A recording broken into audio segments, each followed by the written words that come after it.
আজকে আমার হাতে আরও একটা বই আপনারা দেখতে পারতেছেন। এই বইটার নাম হলো double standard. Doctor Shamsul Arifin শক্তির লেখা ডাবল স্ট্যান্ডার্ড। এই বইটা নাস্তিকদের নিয়ে লেখা। এই বইটা নাস্তিকদের নিয়ে লেখা। আমরা অনেকেই জানি আজকাল নাস্তিকদের একটা অনেক বাড়াবাড়ি আমরা দেখতে পারি। নাস্তিকতার একটা প্রভাব আমাদের সমাজে ক্যান্সারের মতো ছড়িয়ে পড়তেছে।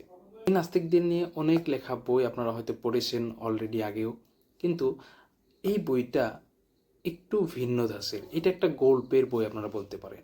গল্পে গল্পে কিভাবে নাস্তিকদেরকে পরাজয় করা যায়, নাস্তিকদের যে ভাঙ্গুর যুক্তি, যে অযুক্তিগুলো তারা দেয়, সেই অযুক্তিগুলো কিভাবে একজন মানুষ সেই অযুক্তিগুলো ডিনাই করে দিতে পারে, সেই সুন্দর সুন্দর কথা এই বইতে উল্লেখ করা রয়েছে। এই বইটার যদি আমরা সূচিপত্র আমি দেখি, তাহলে আমরা দেখতে পারবো যে এই বইটাতে কী কী রয়েছে। না দেখে বিশ্বাস, দাস প্রথা, দক্ষিণ হস্তের মালিকানা, একটি নারীবাদী বিধান, শস্যক্ষেত্র, সম্পত্তি না সম্পদ, জিজিয়া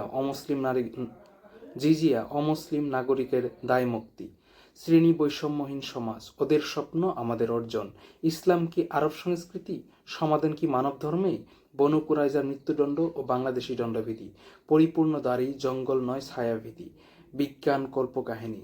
এটা সুন্দর একটা বই, ইভেন ছোট্ট একটা বই, বেশি বড় বইও না। তো যদি আপনাদের সংগ্রহে থাকে তাহলে পড়তে পারেন, আর যদি ভালো লেগে থাকে তাহলে অবশ্যই বইটা সংগ্রহ করে পড়তে পারেন। তো আজকে এই পর্যন্তই। আসসালামু আলাইকুম ওয়া রাহমাতুল্লাহি ওয়া বারাকাতুহু।